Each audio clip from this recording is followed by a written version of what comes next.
If you listen to the show, you already know that we cannot exist without our sponsors. They are the ones who make things happen behind the scenes. So let's acknowledge Fuji Sports. We've been working with these guys for a while now, not only as far as this podcast is concerned, but also at the RŌL Academy. We've had their gear. I personally use their gis. What a phenomenal product. Yeah, I mean, jiu-jitsu, judo, MMA, tape, bags, anything you need for your jiu-jitsu journey, you can find at fujisports.com. Let's talk RŌL TV.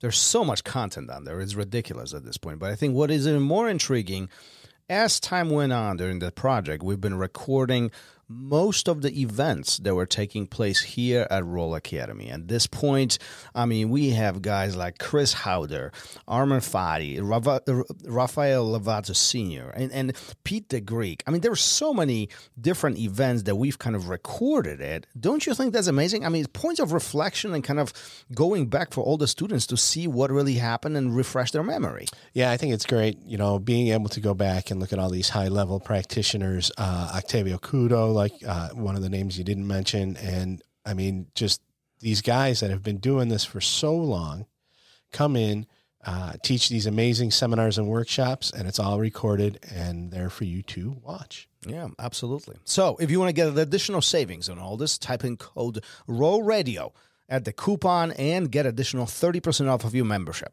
Nice. Go to rolacademy.tv. What's up, everyone, and welcome back. If you haven't already, please remember to hit the like, share, subscribe, download, listen, and whatever other button there is, and leave us a review wherever you do listen. That ensures that we can continue bringing you the great guests and amazing content that you've come to expect.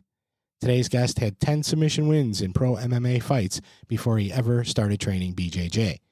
10th Planet Seattle's Nathan Orchard joins us to discuss the 10th Planet Gang, why belts mean nothing and everything simultaneously, his belief in non-duality, and more. Here's the RŌL Radio with the founder and head instructor of 10th Planet Jiu-Jitsu Seattle, 3rd degree black belt, and the innovator of the Dead Orchard, Nathan Orchard.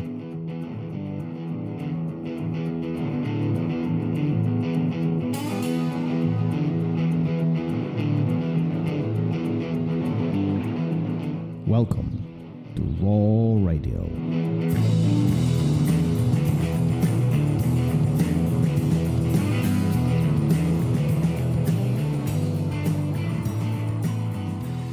And we are live. No, we're not. Hold on. Nathan, What? he screwed it up. What? The countdown didn't start. I saw a countdown. It did. You saw it? Of I course didn't it see did. it. It's, here Okay. we go. Now it's my fault. You screwed up the whole episode. It's ruined. The whole thing. We got plenty more opportunity to screw this up. Okay, I suggest we nice, just nice. keep going. This whole thing went to garbage now. I didn't see the countdown. If this is the worst that happened with this episode, then I'm completely fine with this. Fair enough. I'm fine with it too. Nathan, welcome to the show.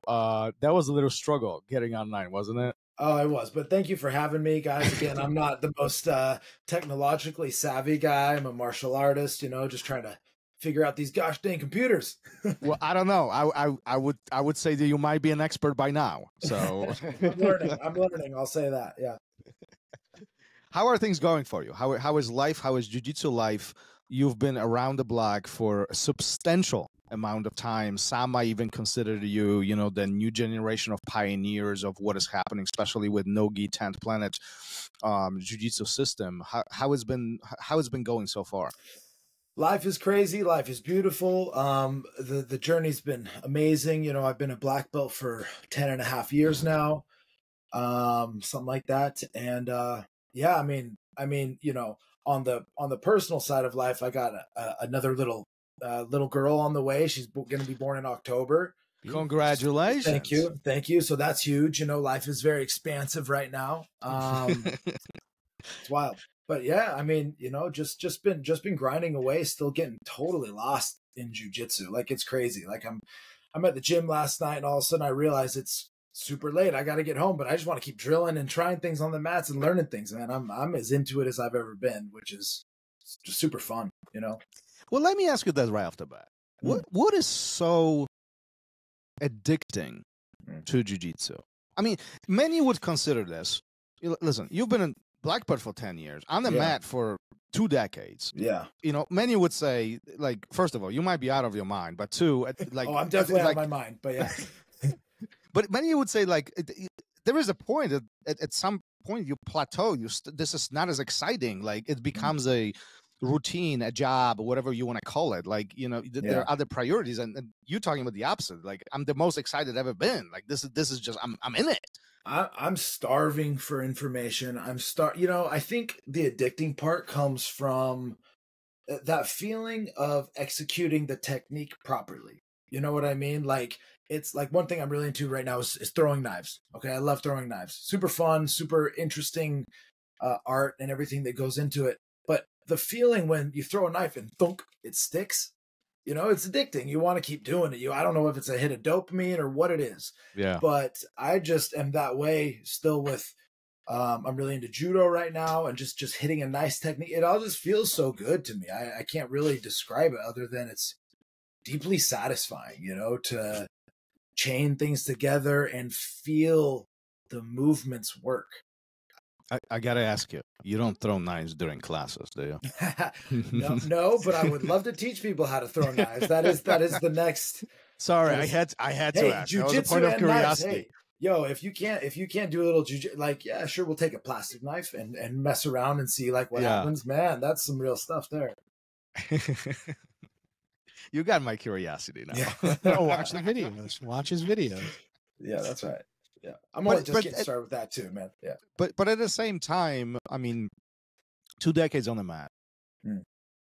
You know, you've been around the block for quite a bit.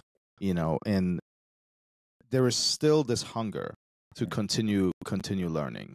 At the same time, many who are just starting this, many students of yours and mine and everybody out there who are just dipping into this, they are hitting these obstacles after 6 months, a year or two, right? And they scratch their head. They sit at home and it's like, is this really for me? You know, I'm getting bored. This is, you know, I don't know what to do. And like, so we have these two different worlds essentially in the same room. And why does that happen? How do you see this, that you are so hungry and then others are not? No, here's the thing is I've always kind of been in control of my training. Like I've always, I like 95% of my training at this point has been self-directed. I go to seminars from time to time. Like I don't have time to go to anyone else's classes. I'm always teaching class, you know, for one.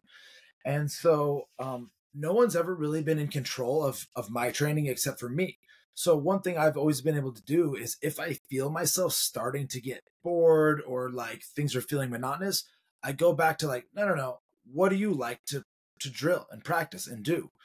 And so it's like if when I start teaching jiu-jitsu, like what I think people want, or, you know, for better or for worse, even what I think people need, even if someone needs a you know, whatever lesson, if I am not enjoying myself teaching it, that lesson's going to suck no matter what. Right. Yeah. So I always just try to be like, no, what is enjoyable to you? So instead of getting caught up in the monotony of it, I'm like, wait, rolling kimuras are always fun. Just go back to rolling kimuras and then it'll take you to wherever else you need to go. So I don't know, ADD, ADHD, whatever that is. Like I just got to, if I'm having fun, if I'm not having fun, I go back to having fun. Where can I find the fun? You know, do some interesting movements, do some throws, and then see how you can connect a submission from there or whatever. I'm just always going back to enjoying myself, you know, and not doing it because I have to do it, but because I love it and it's fun, you know. And this all brings to the big point where us as instructors, we are showmen in a certain way. Like the way how we feel, what we project, that's what's going to be received. So if there is a point of boredom, or we just checking things off the list, or we just showing up to do our work, all that presents the environment in the room. No, that's true. And then our students feed off of that. Yeah, and I mean, if you're not passionate about what you're teaching, that people feel it, you know. And so I just always try to, stay passionate. How do you stay passionate? By having fun, you know? So again, it's like maybe I would have gone farther as a competitor if I didn't always try to have fun, because to be the best in the world, maybe it's not about fun. No. You know, maybe it's about doing the things that are going to get those wins. But to be honest with you, I'm not really in it to win. I mean, winning's great. I love winning. I prefer to win, but I've, for better or for worse, again, I don't know. I've never been in it for the money.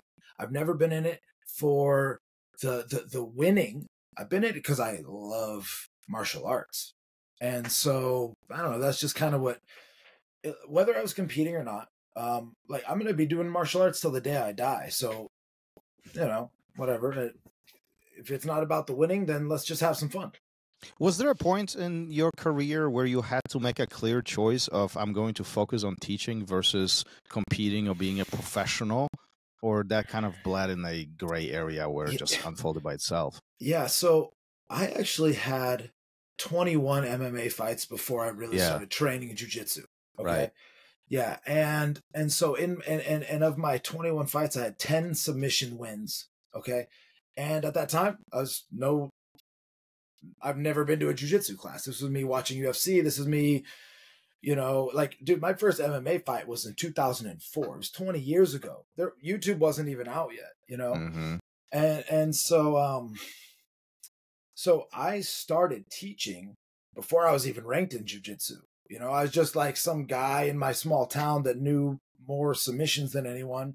So I have my jiu-jitsu career I've always been teaching.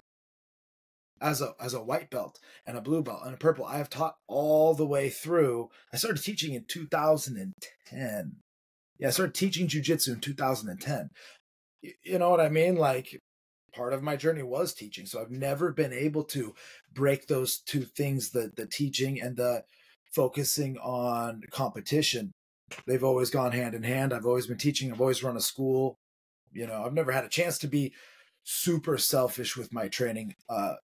Fortunately and unfortunately, right? Whatever. It's like, I like my journey. You know, I didn't turn out to be, I didn't win ADCC, but I love my journey. You know, it's been cool for me. Well, so you reached into the past a little bit. Let's dig in a little bit more. What is interesting about all this, that you've been competing before the jiu-jitsu. You said you've been teaching before jiu-jitsu, but I think the most interesting part behind this whole story of yours is that you actually did have 10 submissions in MMA. Yeah. Before your first jiu-jitsu lesson, which many would say, like, that's, I don't know, you're sandbagging. You know, like, like, it is what it is. But I am curious, actually. Yeah. How did all of this started for you? Like, what is the day one of this craziness? Day one of the craziness, back in the day, my friend showed me Fight Club. Okay, this is the guy that got me into jiu-jitsu. Unfortunately, he's not with us anymore. He's a soldier, and he had some tough times and took his own life, which is a tragedy. But you know, whatever. That's a whole other story. You know, I respect his decision. He's a warrior. It is what it is. I just got to tell you that that's the realness of it. But so this guy, he showed me Fight Club, and then we went out in the backyard and just basically beat the shit out of each other. More like he beat the shit out of me, right? Because he was way bigger, older, all this stuff. And then I was like, oh, okay, I think I'm a tough guy. So I jumped in the cage back in the day. I was 16, right? What year is this? 2004. Yeah, 2004. Okay. And I'm 16, and they're doing some MMA fights. This is online. This MMA fight is on YouTube. Okay. And I go out and I do pretty well, but I get armbarred in the first round. But I'm like fighting a grown man, and I'm like 16, you know? So I get armbarred, and I'm like, oh, what the hell? Like, crazy. All right, I guess I better like figure out what this is all about. So that's when my eyes were open to jiu-jitsu. But back then, like I said, there was no YouTube. So I had to find like army combative manuals and just like random stuff like that to figure out some moves, or watching old UFC fights. And so then, let's see, I was 16. Then I turned 17. So in 2005, I shattered my ankle playing football. Like, foot completely backwards, 180 degrees in the wrong direction, 16 fractures, just destroyed. And through that healing process, all I did was watch UFC and do mental reps. And I remember realizing that a triangle choke is just getting my leg over the guy's shoulder. And I'm like, oh, okay, I can do that. I wasn't like a great wrestler, but I was good enough to figure out that that's how easy a triangle choke. Oh, an arm bar, get his arm between my legs. Cool, I can do that, you know? And so it was the craziest thing when I came back from my broken leg. And I started like rolling with my friends in the living room because that's all there was back then. I could just submit them. Granted, they didn't know anything and I only knew a little tiny bit, but I slowly built that. And so I had my first MMA fight at 16. I didn't fight for 2 years. I finished high school. Then I started fighting again. I won 3 fights in a row and then lost a couple, won a couple, lost a couple. Yeah, it just kind of went from there, man. You know, I mean. Okay, so rewind. Okay. For those who are like trying to follow this, 2004. That's about UFC 46. Okay, I just looked this up. Okay. This is the time. I think this is like the very first Ultimate Fighter was right around that time. Yes. Yeah. Yes. So put second big building a timeline here, right? So we are talking about this is Vito Belfort. This is BJ Penn. This is the times that you're referring to. That's right. And you're watching these fights, and you say, "I'm gonna do this," and you go in a cage against adult men while you're 16, and you actually think you can beat him. I guess so. Yeah, I sure did. Walk me through your mindset right before that fight. Do you remember what was happening that day? Do you remember as you walking into the? I do remember because it was my sophomore year of homecoming. Okay, so it was like I had this MMA fight to go do, and then I was going to go to this homecoming dance at my high school. And I show up with a black eye and I can barely move my arm because I just like, I waited until my arm popped I didn't know I had to tap out, right? You know what I mean? Right. And I'm like, oh, I'll wait this out. And pop, you know?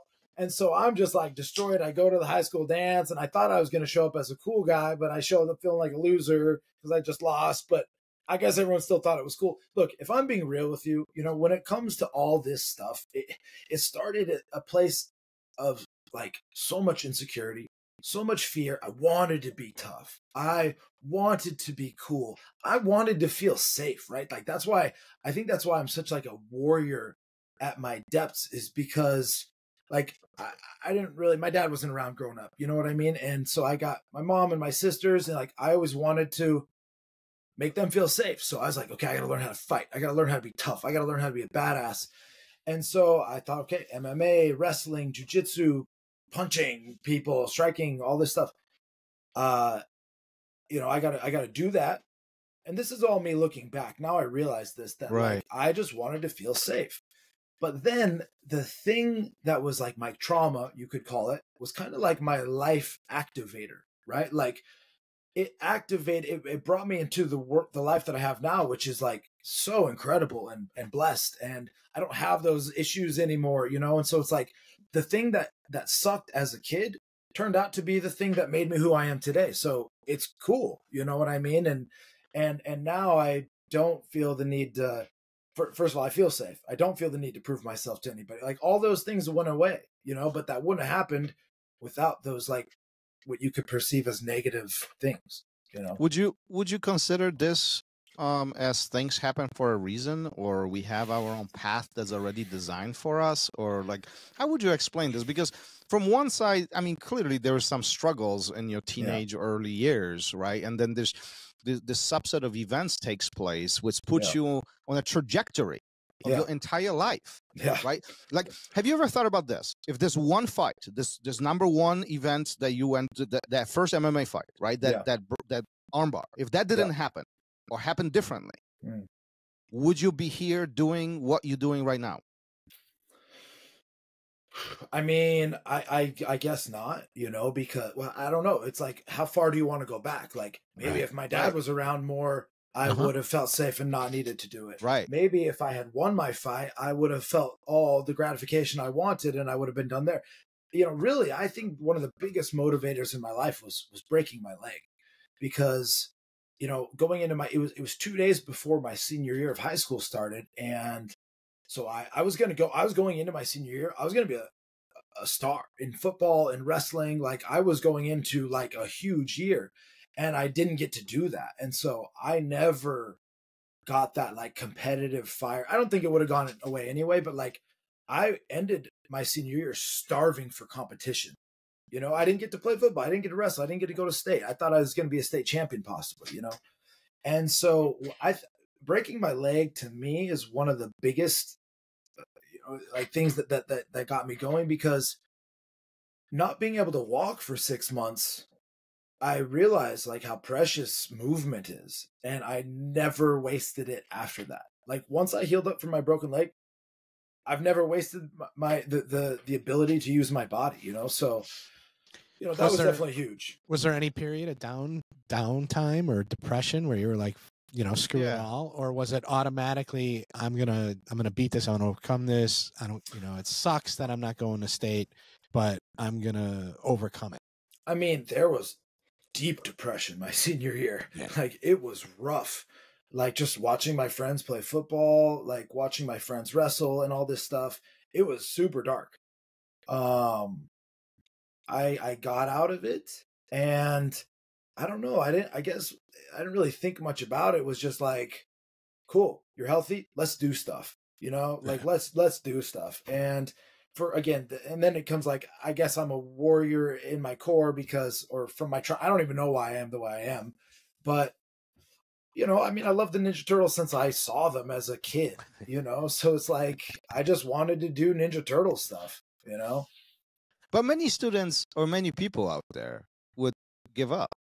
And that's the intriguing part behind all of this. You know, like many people would say, I wasted my entire, you know, senior year. This is the most important for many during that time of their life. You know, this is where really we make these connections. This is where we're starting now, the next chapter of our life, whatever that is. Yeah. You know, and that went in the garbage. 6 months, you can't walk. 6 months, you're watching your peers literally pass by you, literally. It was crazy. Yeah. Right? Yeah. And many feel that same way with jiu-jitsu.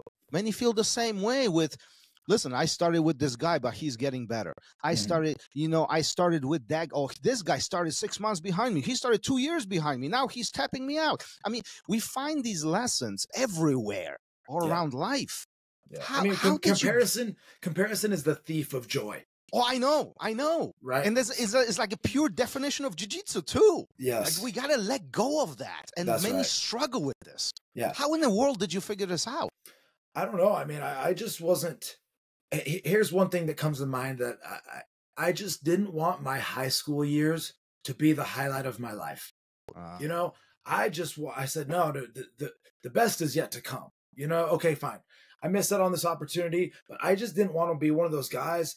I didn't want to be Uncle Rico on Napoleon Dynamite. Like, oh man, high school, I could have won state. No, like I was like, no. I'm going to create way cooler memories in the future, you know? So that was just kind of my mentality. And, you know, I also wanted to prove my value to people, which is lame. Like I realize now that like my value isn't connected to my performances or whatever. But at that time, that's all we know as a kid. Right. I want acceptance. And if I am tough and cool and all this stuff, then people will like me, you know? Was that the true reason why you fought the MMA fights, why you got into that scene, and why you were trying to prove yourself so people can view you in a certain way, that you are proved, that you accept it? I think more than trying to prove anything to other people, ultimately I was trying to prove to myself. You know what I mean? I mean, really, when it comes down to it, like, I just wanted to believe in myself. I wanted to value myself. So I guess it's easy to say I wanted other people to like me. I think I just wanted to like myself. You know what I mean? Like for whatever reason I didn't. And then over time I've learned to appreciate myself, you know, and love myself and just know that, I mean, however cheesy it sounds, like know that I am valuable just like anybody else, you know, like, just to respect myself at some point. This path continues. You're doing these MMA fights, and obviously this is past the point of high school. You exploring this. What does your training look like at that point? Because I would assume that this is getting a little bit more serious. Like first couple fights, probably, you know, it is what it is. But at that point, quote unquote, training starts. But we have to remember that you didn't start formal training until all of these fights. So what does this look like? Where are you at? Like, so I had my first 10 fights completely self-trained in my front lawn with my friends. This is insane to me, Nathan. Yeah. And I started in 2000, so like I remember Tough One. Like I remember Stefan Bonner getting ready for Tough One. Like he literally, I was watching that show, being like, I have more experience than some of these guys. but back then, like there was, first of all, small town. There was no MMA training, nothing like that. I didn't have connections. I didn't have anything, right? And so, I had my first 10 fights just messing around. You know, like my conditioning was just running up these hills. You know, I live in the country. I was like, time to run. You know, or I got a heavy bag and I just would punch it, and I didn't know how to punch or so whatever. I have my 10 fights, and I kind of get pieced up in one of my fights by a better striker, and so I'm like, okay, I guess it's time to learn how to strike. So I seek out a striking coach, and I step away from grappling for a few years. I mean, we'd roll after like striking class sometimes, but I really, really focused on my striking for 4 or 5 years. And so I was on an 8-fight winning streak, actually, after getting better striking, you know, and then I lose 3 decisions in a row to just better wrestlers. And then I was like, all right, time to go back to grappling, get my grappling so good that no wrestler can stop me. And that was in 2010, 2011, 2012, like when I was kind of making this transition. And then so I was like, okay, cool, time to get deep into jiu-jitsu. I knew nothing about jiu-jitsu. I didn't know what a pass meant or a sweep meant, or I didn't know. I thought jiu-jitsu meant guard. I thought jiu-jitsu meant arm bars and triangle chokes from guard. I didn't know the world that jiu-jitsu was. So I Google how to get ranked in jiu-jitsu. And the thing that popped up was on the 10th Planet forum, they actually had criteria for what they called Ronin, right? A master of the samurai, how to get ranked.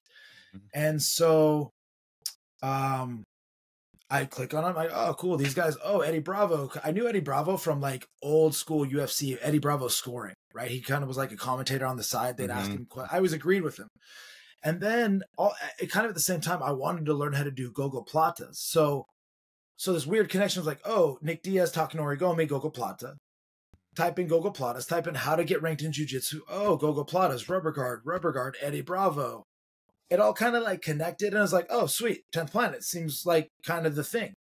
So I started like getting really into 10th Planet, and I'm like trying to join this 10th Planet gang, you know, remotely, because I'm living in the woods in Southern Oregon, and these guys are all down in LA. And then I like start getting more into the world of jiu-jitsu, and I start realizing, oh, I didn't know that the gi was such a part of jiu-jitsu.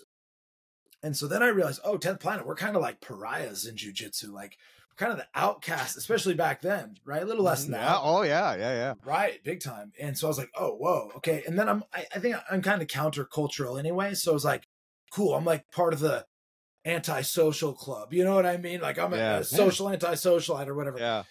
And then, dude, I kind of got adopted into the system because the techniques really resonated with me. So I just started using 10th Planet techniques. And for the first time, I was like, oh, I have game from half guard. Oh shit, lockdown.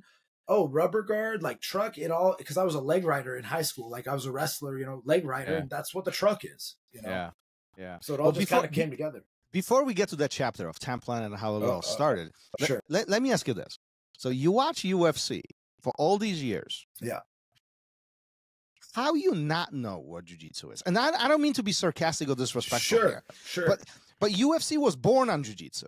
Yeah. The UFC kind of surfaced, and we are talking about you talking about doing all of this. Like all of this is unfolding in like before UFC 100, which means like this is still growing. This is not what UFC is today. No. How do you miss that jiu-jitsu part of it? Like, yeah. So the first UFC I saw was UFC 6. Okay. Yeah. And it was when Tank Abbott made it to the finals with Oleg Taktarov.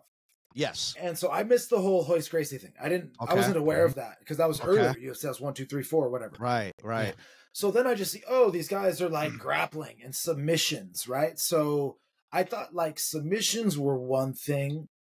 And because like, dude, I used to like part of my gig in high school, I loved like submitting people as I was pinning them, right? Like I'm trying to choke you while I'm getting the pin, right? So I was always submission oriented. Like I used to basically, like one of the first fights I ever got in as a 12-year-old kid, I put the kid in a head and arm and I do that chest compression the way, who did that?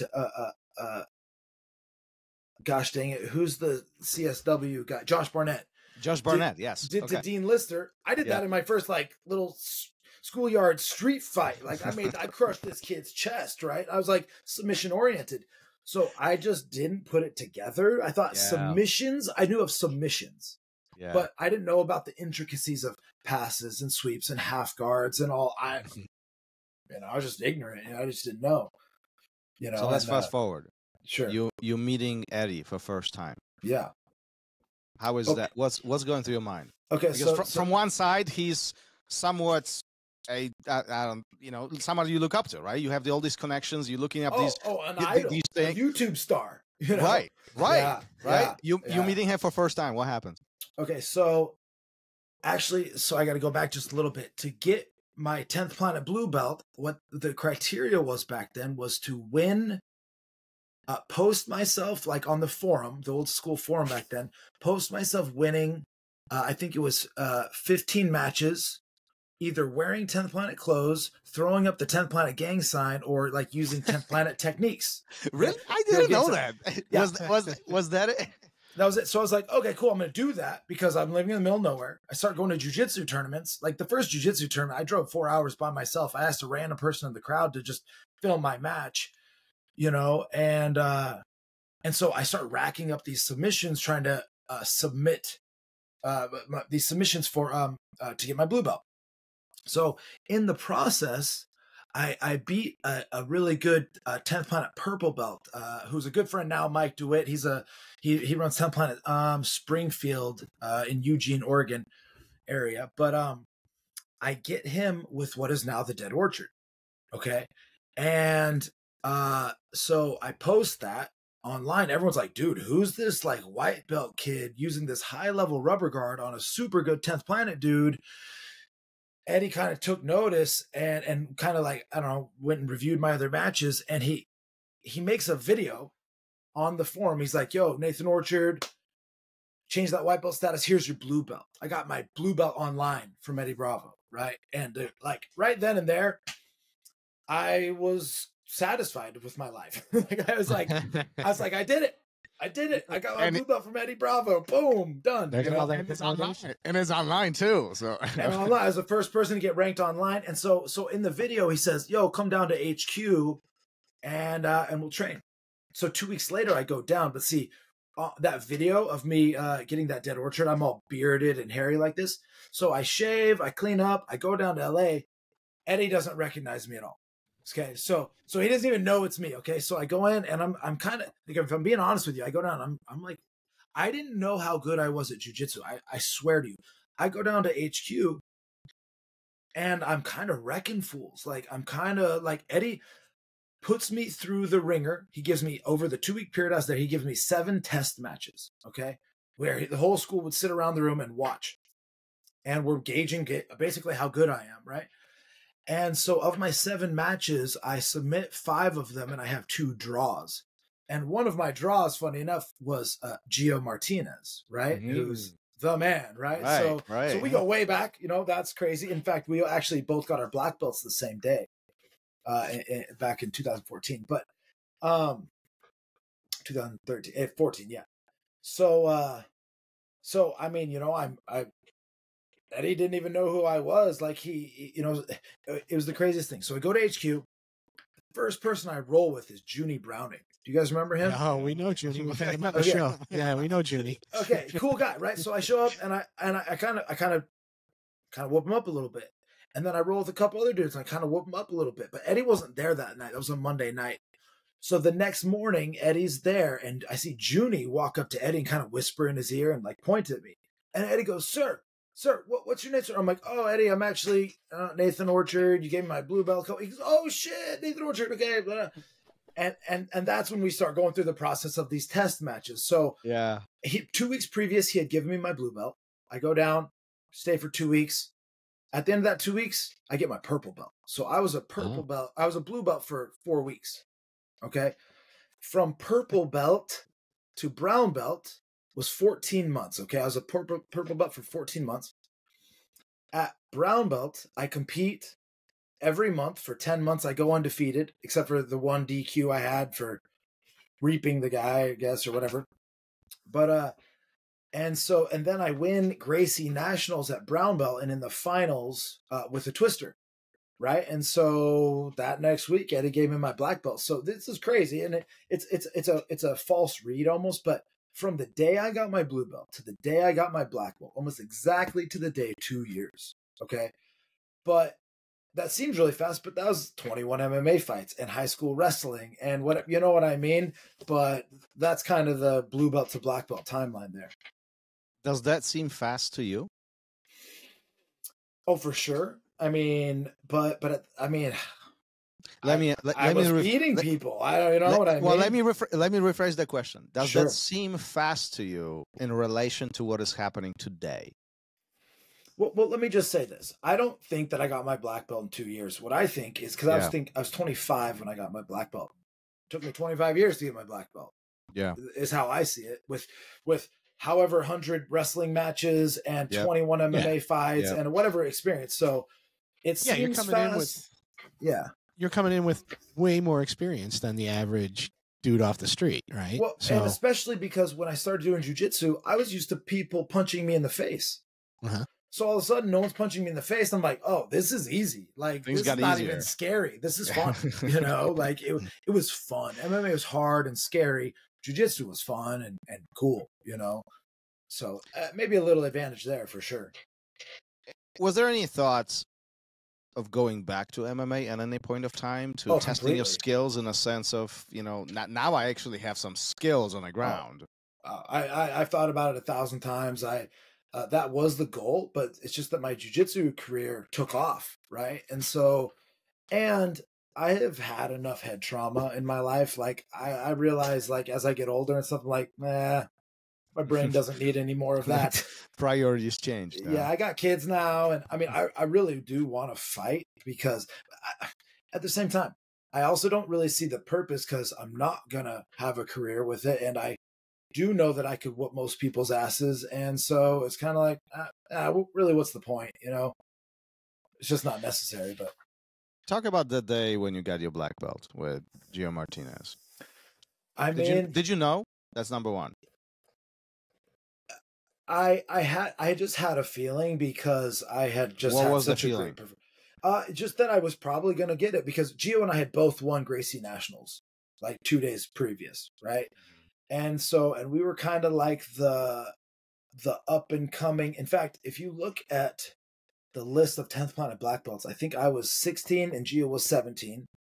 And if you look at the previous, all the guys before that, I don't know if any of them had I don't think any of them were competing still, right? So Gio and I were the youngest black belts still competing, right? So we were just kind of the tip of the spear, you know, for a while. And then Boogie got his like not long after, and he was kind of part of that too.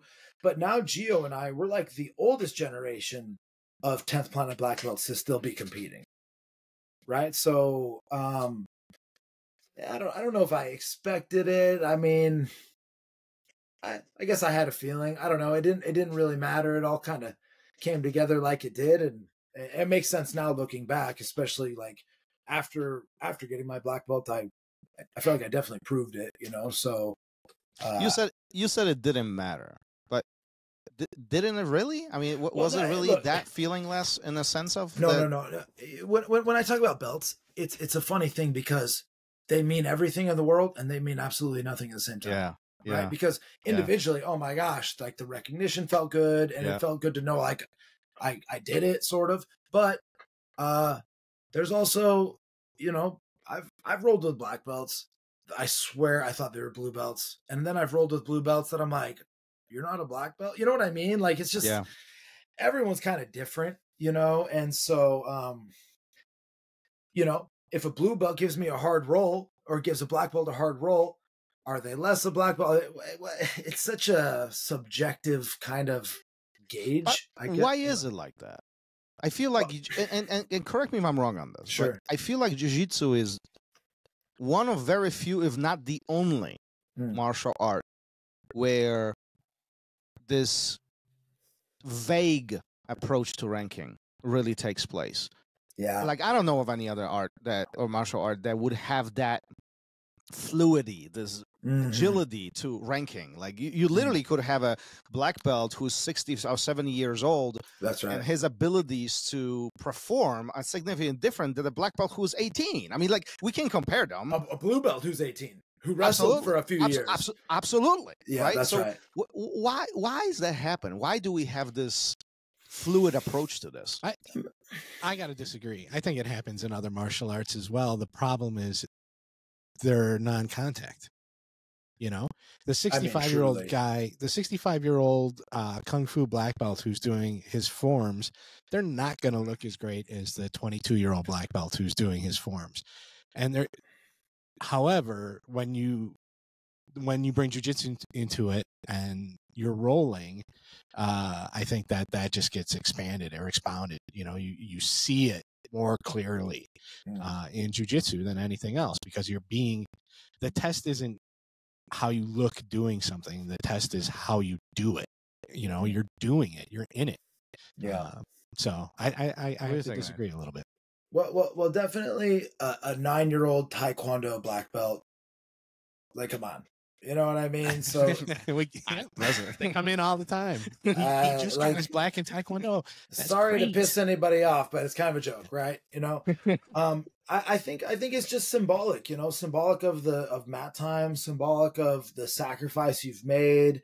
Like, just because you're a black belt doesn't even mean you're the baddest dude on the earth. It just means that you've like really poured your heart and soul into something long enough to say, hey, man, like, you know, you deserve this level of recognition and respect. But does it mean you can just beat anybody, even a 18-year-old blue belt? No. You know, but also knowledge too, because maybe that old guy, that old black belt, maybe can't whoop everybody's ass, but maybe he knows some things that he could then give to a younger guy and make them really, really good. It's more about the knowledge and even the ability to like pass that knowledge on than it is about just whooping everybody. You know, it's like, as martial artists, we are preserving an oral tradition of martial arts. Like, we got to pass it on. Right. And so it's like, maybe we can think of black belts as like the keepers and the preservers of information more than just being the baddest dudes there are. Yeah. No, that's a very good explanation. I actually enjoy that quite a bit. At any point of time when all of this is unfolding, from the very first MMA match to the point you're getting a black belt, does it cross your mind that this will be your livelihood? Does it cross your mind that this is what you're going to do? Like, you are going to not only be teaching, but being part of a jiu-jitsu business or martial arts business. Like, you're going to be impacting hundreds, if not thousands of people. Over the years, man, I've met thousands and thousands of people doing jiu-jitsu. It's definitely crazy. You know, I always wanted that. I remember realizing that MMA fighters, most of them didn't make money doing MMA. They made money owning a school. So I definitely like thought early on that that's what I want to do, even though I had no idea how that was possible. Because when I got out of high school, I started building houses, right? I was a carpenter for 7 years while I was training, right? And just learning striking and running hills or rolling with my friends on the lawn, because that's all I had at the time. And then I slowly, I bought some mats, and then I started teaching people, and then kind of just one thing led to another. Opportunities came up. Me and a good friend, Phil Schwartz, who's also 10th Planet Black Belt, we started 10th Planet Portland together. And it kind of just went from there. But I just knew I couldn't work a job I hated. I just knew I couldn't do it. Why? Because it killed me. It just killed my soul, man. Like I remember the other carpenters or the other workers, like, they get pissed at me because I want to get off work to go train.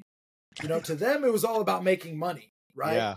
Yeah. And maybe they probably had families and stuff to take care of. I'm a young single kid, you know, all just full of piss and vinegar, and I'm like, I got to go fight, you know. So. You know, I don't know. I guess I've always kind of been the person who I just wanted to take control of my life, you know, and just do what I want to do. It sounds funny to say, but like, why would I do anything I don't want to do? Well, granted, we all have to do some things we don't want to do from time to time, but I was always trying to only go towards only doing what I want to do. And you know what I want to do is martial arts and hang out with my friends. But look, so let me challenge that for a second. Look how many people today, even people you know, sure, have jobs that they hate. Yeah. Live lives that they hate. Yeah. They are miserable. That's true. You are describing something that's completely opposite. Matter of fact, you're saying I'm not interested in that part. Like, I'm going to do whatever I need to do to be happy to do what I want. Why so many struggle with this? Why can't this be so simple as what you're describing? It seems like you're the lucky cat who broke the code. It seems like it, but I I appreciate that. But I don't know. I think that we're just like taught that we're supposed to do a certain thing. And I just didn't really care, you know, like, you're supposed to get the job to make the money. I just didn't ever care about money that much, which that was actually a thing I needed to overcome. At some point I need to say, whoa, I actually do have to like take care of myself and my family. So now I do have to make money doing jiu-jitsu. So that made me become more of a professional than anything as far as how I run my business and how I just do whatever I do. But like, man, the point of life, I'm pretty sure is to enjoy it, you know, at least to some degree, to enjoy it and to, I don't know, like make the world a better place, you know, for other people. And so, and myself, it's all selfish, right? It's like, there's the type of selfishness that only makes me feel good. And then there's the type of selfishness that makes me feel good and makes you feel good too, right? Like, it makes me feel good to take care of my family. It sounds like a selfless thing. It's totally selfish. I'm selfishly taking care of my family because it makes me feel good, but it makes them feel good too. So I want to be as selfish. I want to be as much the type of selfish that helps other people too. So I selfishly teach people jiu-jitsu. Everything I actually do is completely selfish because it makes me feel good. But see, the lowest form of selfishness is doing things you don't want to do and then having a shitty attitude about it. And then that doesn't make anybody happy. And it's all out of obligation. I think I kind of realized that early enough to be like, oh, being selfish is inherent. Might as well be the type of selfishness that makes me and other people feel good too. Right? Because now we're all winning. Right? So it's like you're describing a purpose in life, essentially. Oh, for sure. I wrote in my phone years and years ago, like the mission statement of my life was to make the world a better place using jiu-jitsu. Like that was just like what I wanted to do, not because I'm trying to be some kind of savior, because it makes me feel good to make the world a better place, I guess, or just to make people like, I was thinking about this the other day. One of the things that I enjoy the very most is watching weak people become badasses. Mm-hmm. Like, oh my gosh, like that is so satisfying to me. So I get this like satisfaction out of it. They get satisfaction out of it. Everyone feels good, but it's totally selfish. Watching that transformation over X period of time, it's just mind blowing, isn't it? It's wild. It's completely wild. Like you have a teenager coming in who has confidence issues, completely weak, and like there's no physical presence and all that, and no eye contact, and then a year or 2 or 3 years, he's freaking mopping the floor with all the adults. And I mean, look, dude, teenage kids, grown ass men. There's grown men that like, or women. I mean, or they're scared, they're sad, they're weak, they're depressed. Yep. They come into jiu-jitsu and they just become alive. You know, jiu-jitsu really does check all the boxes. Like it does what church does. It does what surfing does. It gives you the mind, the body, and the spirit. Like I can't think of anything else that literally checks every single box. Maybe it's just because I'm not aware of it, but like I haven't found it. Jiu-jitsu was that thing. At which point you found that? At which point can you pinpoint this one point? Like you said at the beginning of this conversation, you said when you broke your leg, this was a pivot point, right? I would imagine that the black belt would probably be a pivot point as well. Was there a pivot point in your life, in your career, where you said, like, this checks all my boxes. Like I am more satisfied now than I've ever been. Actually, yes. And it was actually going back to early in my career when I'm still training. I had upped the level of my training at this point, but I was still basically like, I had an MMA cage in the garage that I lived above. Okay. At one point, right. He bought a cage. I lived in the apartment. And so anyway, we trained in the garage in a cage. And I remember realizing, cause at that time I was sad and I was depressed and I was lonely and I was unsure of how to understand the world. But I remember realizing that when I was doing jiu-jitsu, I wasn't depressed and I wasn't anxious. And so I was like, okay, cool. Like, I'm just going to do so much jiu-jitsu that I don't have time to be sad or anxious or depressed or whatever. And then slowly that anxiousness and depression kind of went away. Like, I reprogrammed my brain. Like, instead, my default thoughts were about jiu-jitsu and winning matches and martial arts instead of the default thoughts of whatever negativity was going on in my head.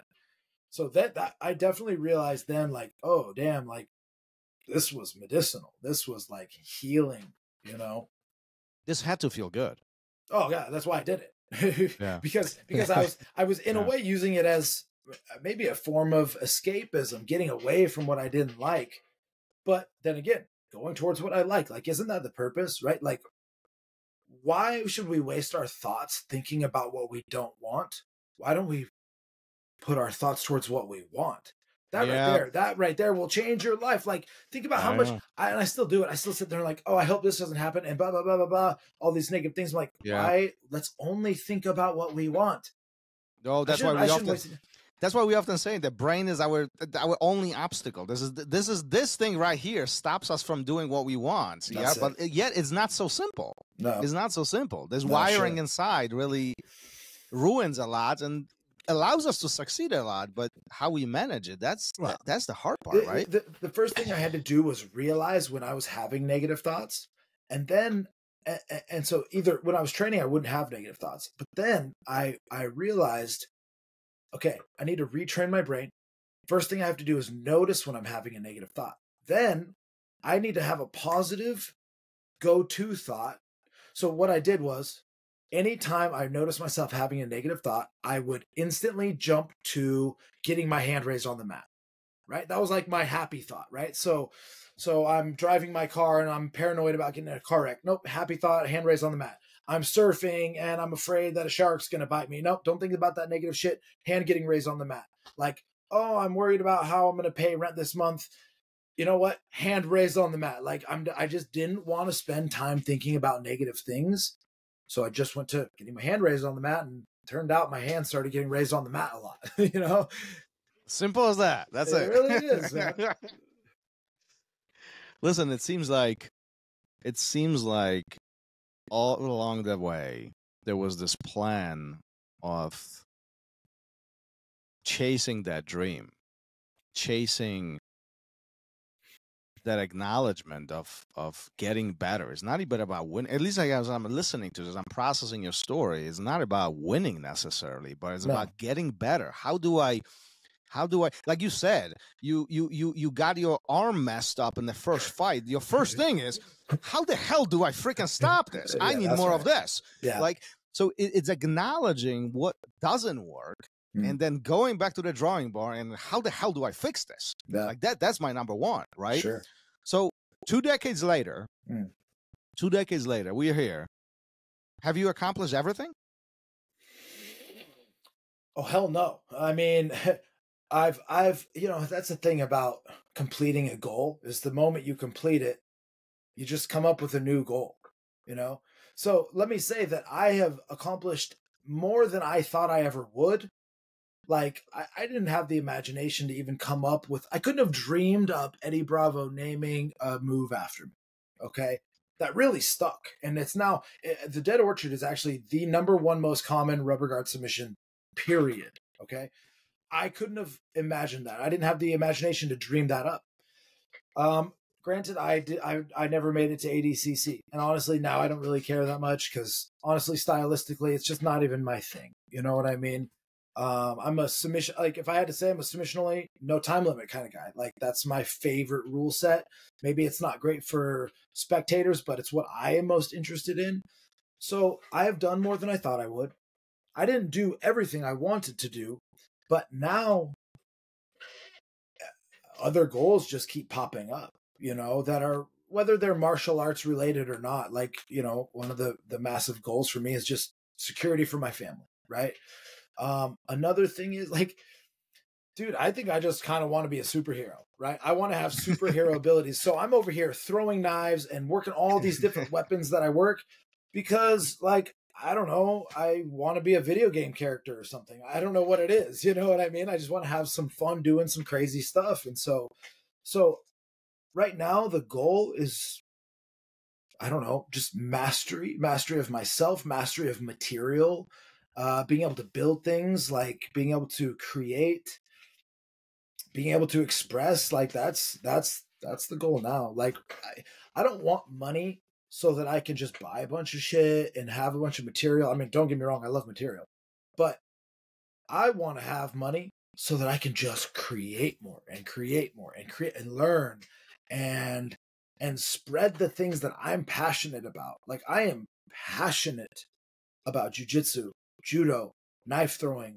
martial arts, philosophy, and those things have made me feel good. And it makes me feel good to make other people feel good. So that's where I'm at with it, Clearly, you have the knowledge acquisition that has taken place over the several decades that you've been fighting and competing in general, just not even in jiu-jitsu, but in other areas. It's quite tremendous. You notice, you just mentioned that philosophy is something that you're passionate about. Yeah. What is the one lesson that you can narrow down to in the last 20 years on the mat? I'm going to try to narrow this specific here because I know I can see a wheel spinning right now. The smoke is kind of out of your ears right now. Good you have headphones on. I know, right?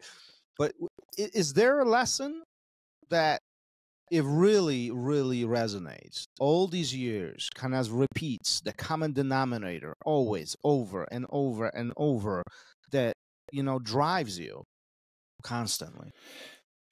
Hopefully I don't go too far down a rabbit hole right now, but if there was one lesson that has made the biggest difference in my life and helped me navigate my life, is the understanding of non-duality.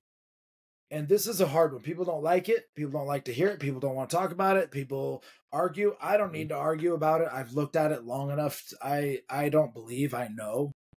And anyone can know by really thinking about it and looking at it long enough. But when I say non-duality, I mean not two, meaning there is no separation in anything, right? It's just the ego judges good and bad and light and dark and all. But really, good can't exist without bad. Mm-hmm. So they're not separate. They couldn't exist without each other. Therefore, they are one, even though when you look at it on the surface level, it doesn't seem like that. And so when I go through hard times, I realize that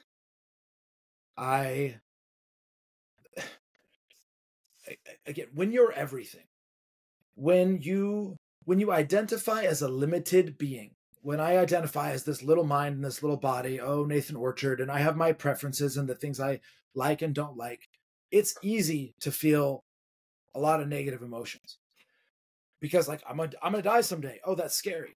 But when you identify with reality itself and not the limited expression within reality, what's there to be afraid of? You're outside of this good and this bad. And so, it's just enjoying the experience, good or bad, because you can't have a good experience without having a bad experience too.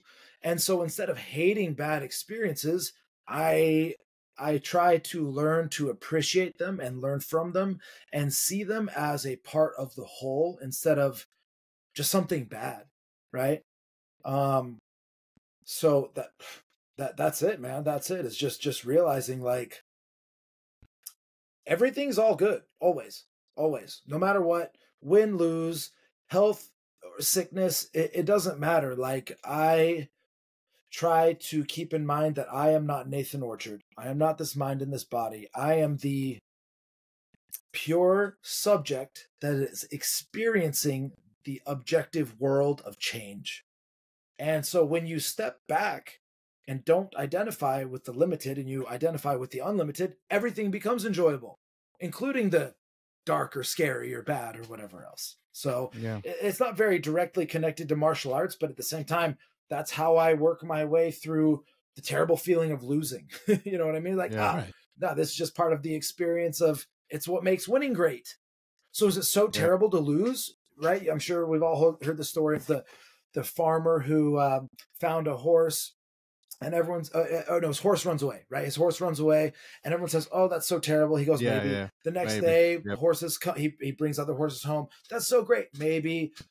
The next day, the son's trying to tame the horse. He gets bucked off, breaks his arm. Yeah. How terrible. Maybe. The next day, he can't be conscripted to the army because he got a right. What do we know about what's good or bad? We are so quick to judge, and maybe that's the whole problem. Maybe. Yeah, truly. Perspective versus perception. Right. Okay. Yeah. Truly. Nathan, before we start wrapping this up. Sure. What we do at the end of every episode, we have a question for you from our previous guest. But he didn't know that you will be answering the question. So think about it as a question completely implied. Who was it, by the way? Well, we'll tell you. Oh, okay. We'll put you on the spot here a little bit, but always creates an interesting ending to the episode. Yeah. So this is from another Nate, but he goes by Nate. This is Nate Morrison. And he wants to know, and I'm so glad you got this question. Who do you think has the potential to be the next GOAT? An up-and-comer who really hasn't won that much yet. Who hasn't won that much yet? Ooh. Well, because one of the first things that came to mind, like the Rotolos, right? Those guys, but they've won a shit ton. Yeah, right. Okay, so maybe they don't count. Another guy that comes to mind is Andy Varela, but he's also won a bunch of stuff too, and he's won some really tough stuff. Okay, so we're talking like a true, like, young dark horse that people don't know about yet, huh? Yeah, I think so. Undercard, yeah. Goodness, man, that's a very interesting question. I honestly don't even know if I'm qualified enough to answer because. So let's spin this. Okay. Do you think that's even possible? Do you think that's even possible to be this dark horse and appear from nowhere? Or does it take a certain level of exposure in order for you to develop the system or the skill to really be the GOAT? Right. And we're not talking about winning one or two. We are talking the best of the best of the best, right? Yeah. Okay. I don't know if this answers the question, but it makes me think of this. What I've noticed is the people who are the very best are, and I say this with love, are the people who are the most fucked up. Okay. It's like, I got as good as I am because I met my level of trauma with what I did. I think Gordon Ryan's probably had not that easy of a life and has whatever demons and darkness in him. And so that's made him want to push as hard as he can. So in a way, though, like I said, like, the darkness is what activates our mission. So I don't know, it's going to be someone that probably has had a rough go and is trying to just overcome that, which, man, like, you look at fighters, you look at guys, it's all these like daddy issues and parent issues, which I have too. I get it, but at the same time, it's like the right amount of trauma. What do they say? Any person who's changed the world or achieved anything, substantial in the world, it's crazy enough to do that because any sane person wouldn't go to those levels. That's exactly what I'm saying. It's like there has to be a certain level of insanity, and I think we all have a certain level of that to do what we do best. Oh, for sure. But like, I don't know about you, but like, my family thinks I'm insane because I'm on the mats all the time. Like, and I don't know, somebody else play checkers and they play checkers all day long and they're insane in some ways too. That's right. And I guess, not even combat sports. To be the best chess player in the world, right? You probably got to have some demons. Right. I just said this a couple episodes ago, but like I was just reading about Michael Phelps. Like he hasn't missed one day of training for 6 years getting ready for the Olympics. Right. Sponge there for a second. Like, talk about levels of insane, right? Straight up. Because it's like, I love swimming, but well, and read about him a little bit and find out why. Right? Oh, I know. It's because of all the shit that he been put through by other people. I get that, but that's what I think Nathan is describing. There's this certain level of insanity that. So I couldn't tell you by name because I just don't know. I think it could literally be anybody. You know, I mean, there are so many gangster badasses coming up. Yeah. Like the world of jiu-jitsu is changing drastically. Daily. Daily. You look at 2010 jiu-jitsu and 2024 jiu-jitsu, unrecognizable as the same thing. Forget about that. Yeah. Look at 2020 and 2024. Just a couple years. Look at, just like what is being offered, that's one, but the level of experience, the level of expertise that's being brought is insane. The spiral gets tighter faster, right? It's that exponential growth. Yes. Yeah, for sure. Do you think best is yet to come, or do you think we're at the peak? Oh, we're definitely not at the peak. No, definitely not. I mean, no, not at all. Not at all. I think it's just getting going. Like there's still so many, like when we saw the leg lock revolution happen. Yeah. Okay. I think the next revolution is integrating seamless judo and wrestling with jiu-jitsu. Right. And so once that really catches on, you got guys like J-Flow doing what he's doing. That's going to change. I think Justin Flores is going to be the modern day Eddie Bravo, John Danaher of the stand-up aspect of this stuff. Like what I see, he's revolutionizing the game, and I think that's what's going to go next is like a way deeper understanding of the stand-up aspect of things. Yeah, he's definitely making an impact. It's always interesting to watch him and the way how his brain works. So wait, do I get to ask the next guy a question? You will, but right now. But it's going to be off air, so don't say anything yet. Oh, okay, cool. There's no reason to stick around for because I got a good one. So good. Okay, good. Nice. All right, Nathan. If anybody wants to connect with you, if anybody wants to, connect you personally or visit you, where are you at? Share some of the stuff. We always want to make sure that you're accessible after this episode. Thank you. Yeah. I run 10th Planet Seattle. So all you got to do is Google 10th Planet Seattle and I can be reached there. You can get a hold of me on Instagram. Nate Orch 10P is my handle. But that's pretty much all, I'm not too out there on social media, but like I get back to people who hit me up on Instagram the best I can. And of course with my business too. So anyone who's ever in Seattle, please come by, I love having visitors in. Awesome. Cool. Amazing. Yeah. Well, Nathan, it was great sitting with you and literally just sponging the story. It's extraordinary story in my mind, at least. I mean, what you've achieved, at the very beginning, before even stepping on the mats, and then obviously afterwards. I mean, what a huge impact, and you continue making an impact for all your students, and not only that, but people around the world. And for that, we do appreciate. Thank you guys so much for having me. Like you. Yeah, for sure. I appreciate it, man, and I'm grateful for what jiu-jitsu has done for me, and thank you guys so much for having me on. Oh, excellent. Let's wrap this up. Peace. Later. Appreciate you guys. Thank you for listening to RŌL Radio. If you enjoyed the show, don't forget to leave us a review and help us make the show even more amazing. For future episodes, check out our website and follow us on all major podcast platforms. Take care.